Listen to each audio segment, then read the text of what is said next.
Hi, and welcome to Enchantment of Eternity's review for the Best of Both Worlds, which is episode 26 of Season 3 and episode 1 of Season 4 of Star Trek The Next Generation. This video is a part of a series of videos where I'm reviewing episodes from all 5 Star Trek series as requested by my viewers. This video was requested by Johnny Baritz. Sorry if I pronounced your name wrong, which I probably did. So, The Best of Both Worlds is the 2-part episode in which the Enterprise discovers signs that the Borg may be launching an invasion of the Federation as they attack colonies on the outskirts. Lieutenant Commander Shelby, an expert on the Borg, is brought into the Enterprise to assist to prepare for a Borg attack. However, tensions rise between her and Commander Riker as she constantly defies him and tries to maneuver for his job. Meanwhile, Riker struggles with a decision on whether to leave the Enterprise as he's offered his own command. The Enterprise eventually encounters the Borg, who abduct Captain Picard. Riker sends away teams over to rescue him, but find he's been transformed into a Borg, who is bent on the destruction of the Federation as the unstoppable Borg ship sets a course to Earth. Riker attempts to destroy the Borg ship with a fancy new weapon, but that weapon has no effect on the ship because Picard was aware of it, meaning the Borg are now aware of it. Riker is given command of the Enterprise as Picard is officially declared a casualty, and he makes Shelby his first officer. Starfleet stages a last stand with a fleet of ships in order to stop the Borg, but they completely obliterated. Riker then comes up with a plan to trick the Borg and retrieve Captain Picard, which succeeds. Picard remains connected to the Borg, so Data is tasked with trying to find a way to use that connection against the Borg. Meanwhile, the Borg ship approaches Earth and looks like all is lost until Picard speaks to Data and suggests he puts the Borg to sleep. So Data uses the connection to force a hibernation cycle, which overloads the ship and the Borg are destroyed. Picard then returns to normal but is emotionally scarred for what has occurred. So The Best of Both Worlds is very widely considered one of the best episodes of Star Trek The Next Generation, and in many cases of all of television. If there's a top 10 episode list of Star Trek The Next Generation, this 2-parter is always on it, and is often number 1. Well, almost every list. Those of you who have seen my top 10 episodes of Star Trek The Next Generation video will note this episode was ominously missing from that list, and in fact wasn't even an honorable mention. So I feel it necessary to point out I don't think as highly of this episode as many others do. I do think this is a really good, exceptional episode, but personally don't feel it is one of the best The Next Generation has to offer, and I do feel there are many episodes that are better. So I'm going to start this review with what I didn't like about the episode and why I don't consider it one of the best. So you can light your torches and get your pitchforks ready, and then I'll talk about what I liked about this episode and why I overall think it is a really good episode to try to talk you into putting your torches and pitchforks away. So the main reason why I don't think this is one of the greatest episodes of The Next Generation is I felt part 1 was a bit slow and preambled too much, as I wasn't very interested in that side plot with Shelby, and I felt part 2 was slightly disappointing and didn't live up to the potential set in part 1. And also I do feel this episode is a bit dated, as many Star Trek episodes since this one, such as the Dominion War arc in Deep Space Nine, pulled off battle situations, which is basically what this episode was, a lot better. As back then the technology hadn't caught up yet, and to pull off effective space battles was at this point prohibitively expensive. Don't get me wrong, story-wise, I think it's better than many of those later episodes with better special effects, particularly Enterprise episodes. But my point is, a battle episode isn't what Next Generation does best. Other episodes, such as The Offspring and The Inner Light, that focus more on characters, do not seem dated, and sticks to what the Next Generation does best, as well as episodes that focus on weird science fiction scenarios like Yesterday's Enterprise and All Good Things, which I think are timeless, unlike this episode, which does feel a tad bit dated and doesn't, in my opinion, play to the Next Generation's strengths. Also, as I said, I didn't really care for the Shelby storyline. In fact, I didn't really care for Shelby at all and found her an annoying and unnecessary character, and her little feud with Riker was a bit cliched and uninteresting. You're in my way. Really? How terrible for you. All you know how to do is play it safe. I suppose that's why someone like you sits in the shadow of a great man for as long as you have, passing up one command after another. And in part 2, where Riker had to look for a first officer, I would have much rather she'd not been there, because I would have liked to see Data acting as first officer, because I don't think we really see enough of that. Data is technically the second officer, but we almost never see him in a position of command, where in the original series we used to see Scotty in command all the time. It wasn't until Redemption Part 2 and the Gambit 2-parter that we'd actually see Data in a command position. As for the second part being a bit of a disappointment, I'm not the only one who thinks this. Michael Piller, who wrote these episodes, also thinks this, as he said he felt Part 2 didn't live up to the potential of Part 1.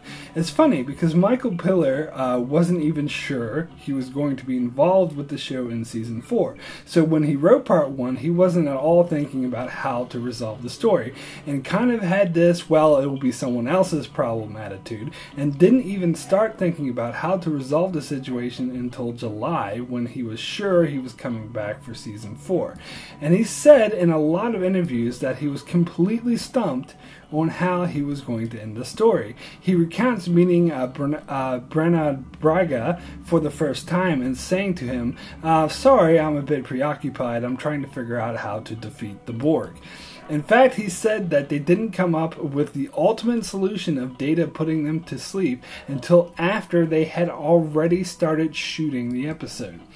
And that's never a good thing. What's funny, though, is later in Season 2 of Star Trek Voyager, Michael Piller did end up doing his "so long, suckers" routine, as he ended Season 2 of Voyager in an impossible situation where the crew of Voyager was stranded on the planet with their ship stolen, and he really did quit the show and left someone else to deal with the problem he created. I personally think this rushed writing and lack of planning shows, particularly in the opening scene of Part 2, which was incredibly anticlimactic, as after making a big show of Riker saying, "Mr. Worf, fire," the weapon just petered out and had no effect, kind of a letdown. However, I think that's more of a problem with the cliffhanger they left. They kind of set themselves up for failure because there was no real way to conclude this that would have lived up to the build-up, because other than the weapon doing nothing or destroying the ship, and then Picard would be dead, and then there'd be nothing left for the episode. And the other thing is, why did the Borg ship simply leave without destroying them? The Enterprise just tried to destroy them. Typically, they would respond by locking with their tracker beam and destroying the ship, yet they didn't do it because they weren't in the mood, I guess. Also, later in the episode, when they executed their plot to rescue Picard, the Borg just sat there doing nothing, while they simply should have just destroyed the Enterprise. And it's a bit of a letdown. We didn't even see the Battle of Wolf 359. But again, that's why this episode is dated, because this was before CGI was in common use. To have a massive battle like that would have been prohibitively expensive. Yet, simply seeing the graveyard was a bit of a letdown. So were the battle scenes that we did get. They would, of course, later go on to show a flashback of the Battle of Wolf 359 in the pilot episode of Deep Space Nine. However, in that episode, Sisko and a bunch of others escaped in life pods, which is inconsistent with this episode, where they specifically stated that there were no signs of life in the battlefield. And of course, the final solution of Data putting the Borg to sleep was kind of a bit silly, that a force as powerful and technically advanced as the Borg would have such a gaping flaw where all they'd had to do was hack into their system and tell them to go to sleep. Sleep. It's Captain Picard speaking, not Locutus. Sleep. Data. And then it blows the whole ship up. That just seems way too easy. Kind of seems like another situation like in Independence Day, where Jeff Goldblum was able to upload a computer virus to a computer alien ship using 1990s computers. Okay, maybe that's a bit harsh. Maybe it's closer to Star Wars, where the Death Star has a port where all one has to do is fire a single torpedo and it blows up the entire station. Either way, it was just too simple. I couldn't imagine them doing this in Voyager, as several times they had access to the Borg Collective, and the idea of, oh, let's just put them to sleep and that will destroy the entire ship, never came up because it would seem ludicrous and out of place.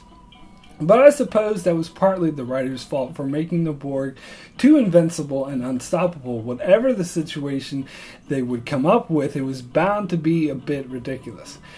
Getting back to the part one, we met Commander Shelby, who's an expert on the Borg. How in the hell can she be an expert on the Borg? The Borg were only encountered once by the Enterprise in the Delta Quadrant. I suppose she could have studied the Enterprise's records, but I don't think that'd make her an expert. Plus, Admiral Hansen said, oh, we've been expecting this for a while now. And I'm like, really? Why? The only time they've encountered the Borg before this was in the Delta Quadrant, which is a hell of a ways away, and it was just this one incident out of probably many unknown species that have been encountered over the years. I don't know why they would have focused more on this, one ship that was way far away in another freaking quadrant. When the Enterprise met them, the Borg didn't express any interest in traveling to the Federation to invade their space. In fact, they expressed absolutely no interest in the Federation at all. I suppose Hansen had been expecting this because the writers of Next Generation made it clear that the Borg were supposed to be the new bad guys. Also, part 1 began with them discovering a colony that the Borg destroyed, yet after that, the Borg showed no interest in doing absolutely anything other than getting Picard and then going to Earth.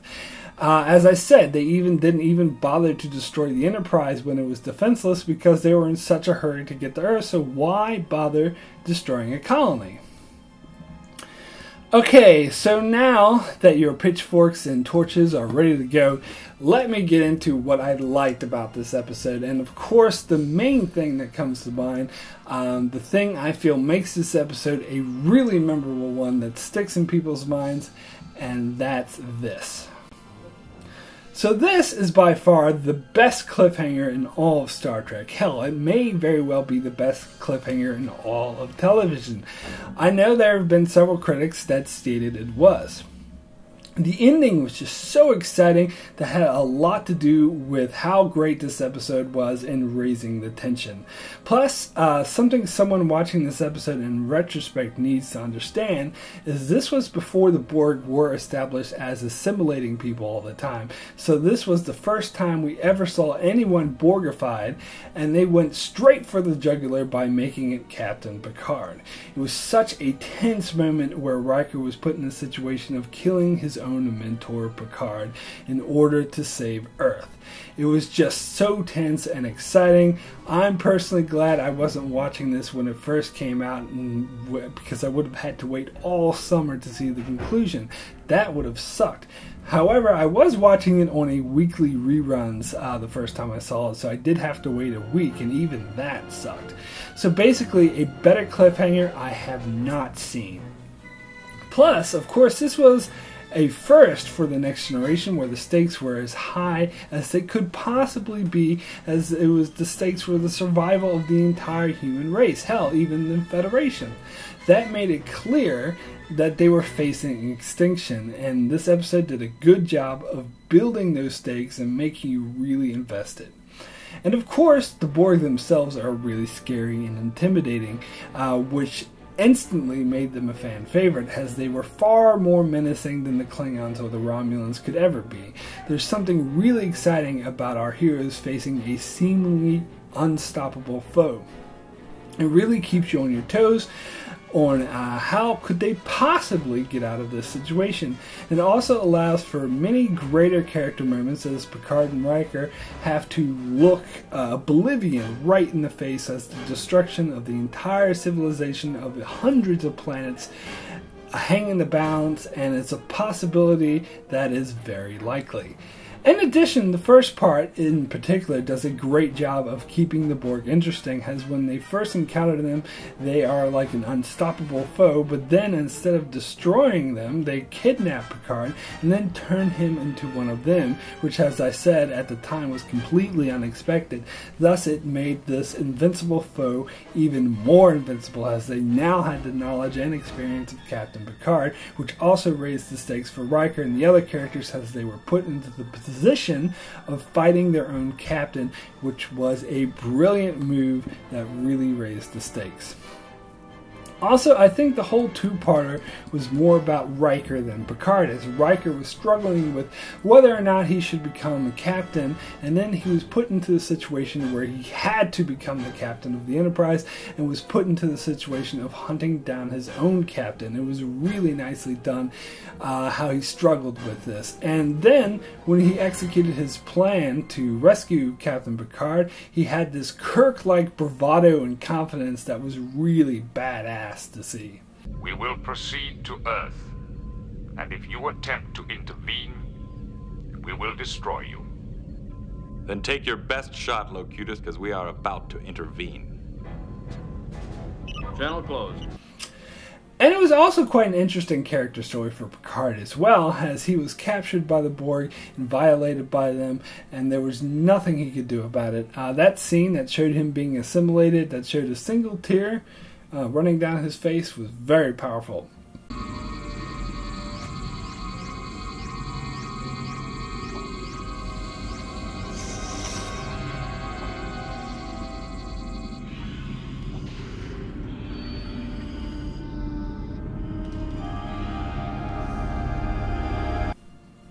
Also, it was great how they ended the episode, rather than their typical episodic ending where they just laugh it off and totally forget about it in the next episode.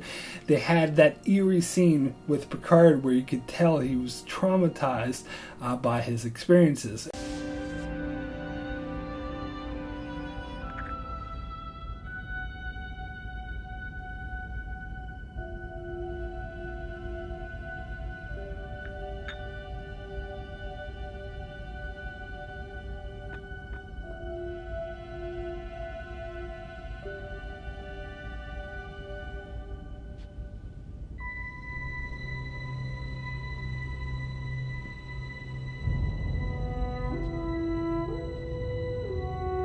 And then they even followed up on this in the next episode, Family, where we could see how much this affected him, and they do touch on it from time to time throughout the rest of the series.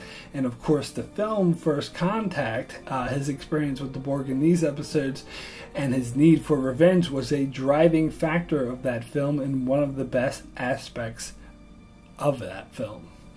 So my rating for The Best of Both Worlds is an 8, extremely good. That's extremely good, not extremely bad. I still thought this was a great quality episode, even if I don't agree with the general consensus that this is one of the best. As I said, the slow start of the first part and the disappointing of the second part keeps it from being one of the best for me, but it is still a high quality episode, and I can certainly see why a lot of people love it so much.